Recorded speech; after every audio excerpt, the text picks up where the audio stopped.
only this year's draft, but potentially this career will be Cleveland's ultimate winnings, and the first time in a long time. And that is, they could potentially have 2 picks in the top 10 of next year's draft. I'm not guaranteeing that Cleveland is going to have a 13, 14 win season, let alone get in the playoffs. I'm predicting, based on the schedule alone, is that the schedule indicates, which was revealed about 2 weeks, a little bit over a week ago, is that Cleveland is going to start the season on the road. It's likely going to be in the mid-season, like in the early season. It was 6 out of the 8 games on the road. I believe the majority of the first half of the schedule was going to be on the road. And the Cleveland Browns' home schedule, home comfort is going to be pretty much in the second half. 6 out of the final 9 games is going to be at home.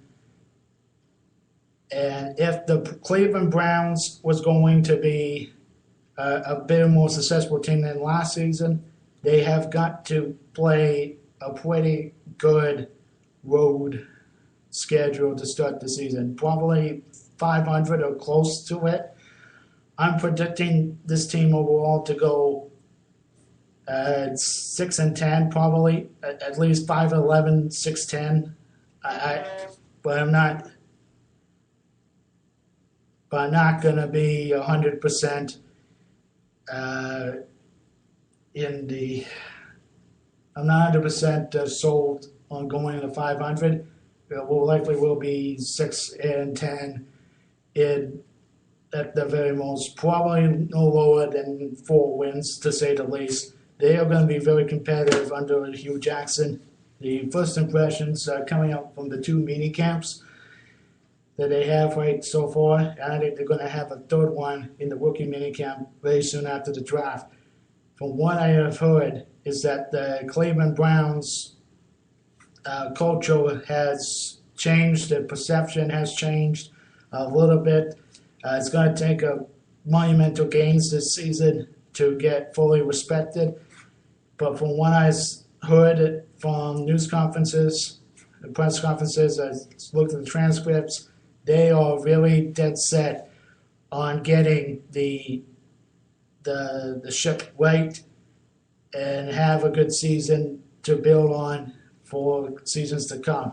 And they are going to contest a rebuild for several years, like a 5-year plan, which I think is the right way to think about it. As long as everything goes okay in the season. This is a big season for Cleveland Browns. First time in a very, very long time they got to get it right.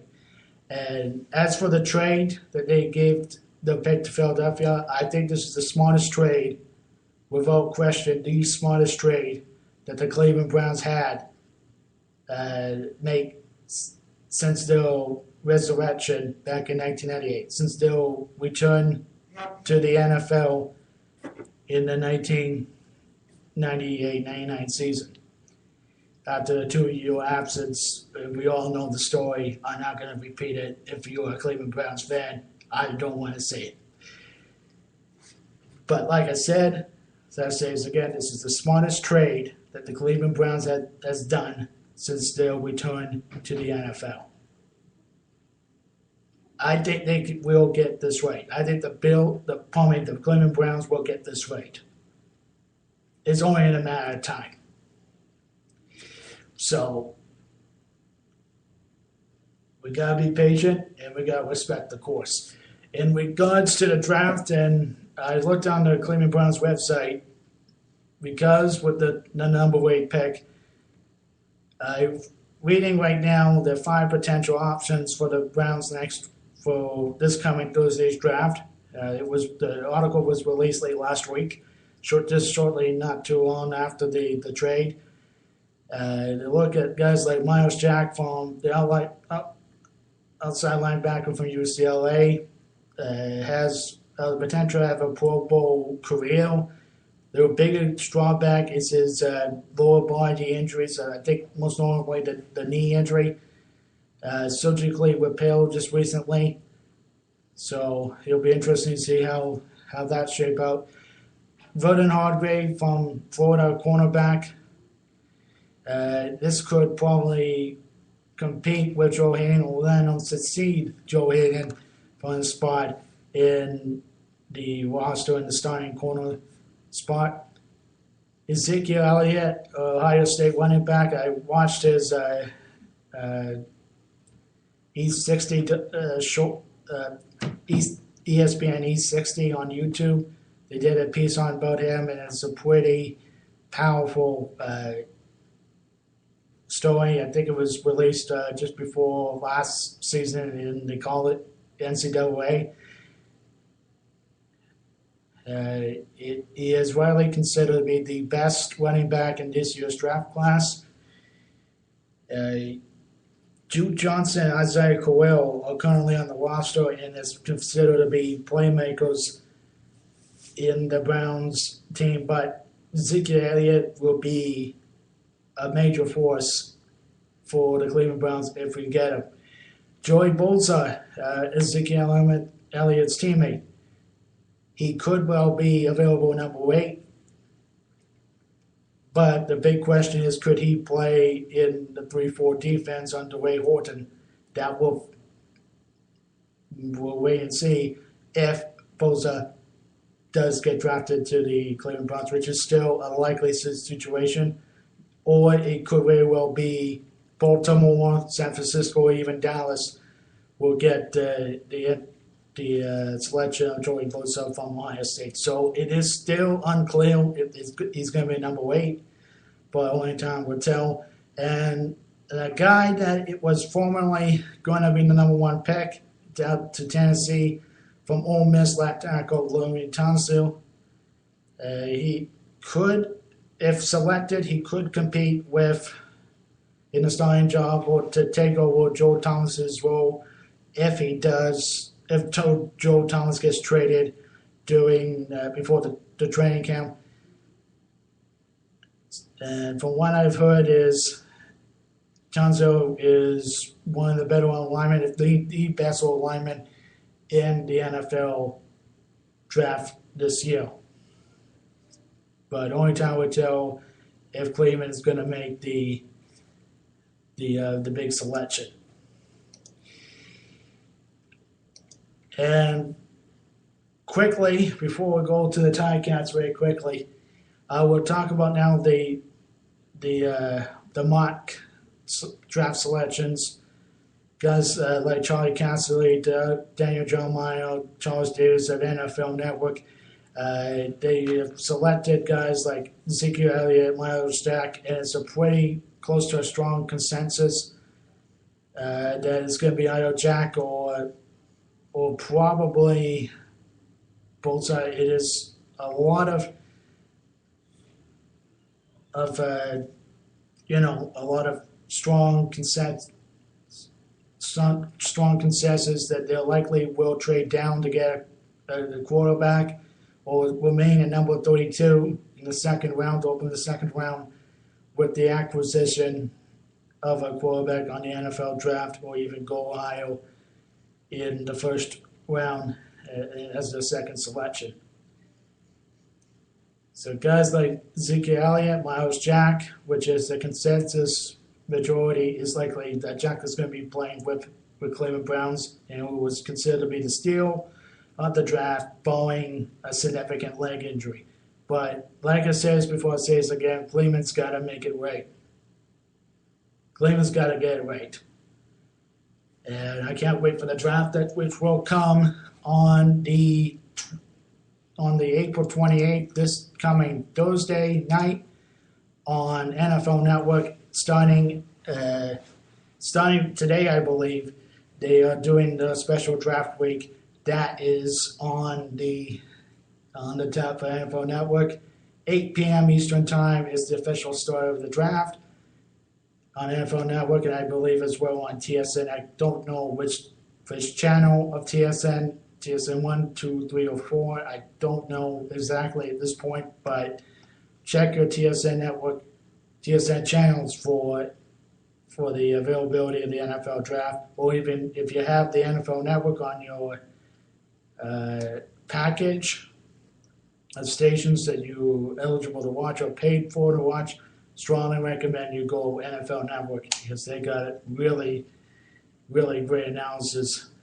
And I believe Mike Mayock will have his own NFL mock draft special Wednesday night, I believe, at 8 p.m. So tune in today on the NFL Network if you have NFL Network. It's a great station and great analysts, former players, coaches alike. You know, very well respected, to say the least. And I will review the Cleveland Browns draft next week on the next week's episode of the Michael Willoughby Show, so tune in to that. And that is your Cleveland Browns report for this episode. Finally, just quickly, the Minicamp tomorrow, starting tomorrow, Wednesday and Thursday, respectively. Go to ticats.ca for details. It will take place not at Wanjoy Stadium. It is going to be at Tim Hortons Field. Enter Gate 3 for the members of the public, the fans. You got to sign in a waiver, from what I've heard. Fulfill the obligations. Don't be a pussy. Just sign the waivers and access the gates, unless if you need the availability of the wheelchair elevator, accessibility elevator. Make sure you give them a reminder of the one access on the elevator. It should be a lot of fun. Unfortunately, I can't go because of work commitments, but we'll make due process to go and see the Ticats training camp at the end of the month of May. And also, quickly, if you want to get to know about the latest signings of the Hamilton Ticats, go to ticats.ca. They signed about 9 players over the last 10 days. It should be a really interesting training camp, and then on Minicamp, starting tomorrow with a Minicamp and training camp, like I said, at the end of May at Minicamp at Tim Hortons Field and the training camp at Wanjoy Stadium at Master University. And finally, we're going to say the Ticats to host a community softball classic game on May 15th. It is free. You go to ticats.ca for more details and information. Like I said, it's free. It's going to be taking place at Mohawk Sports Park at Bernie Albert Stadium. It's where the Hamilton Cardinals Inter-County Baseball League team plays. It's the home stadium. It's a very nice facility. There's going to be autographs, meet and greet, home run derby, and then on the softball game itself. So it will be a lot of fun. It's 12 to 4 p.m. May 15th at Bernie Albert Stadium, Mohawk Sports Park, just on Upper Kenilworth at Mohawk.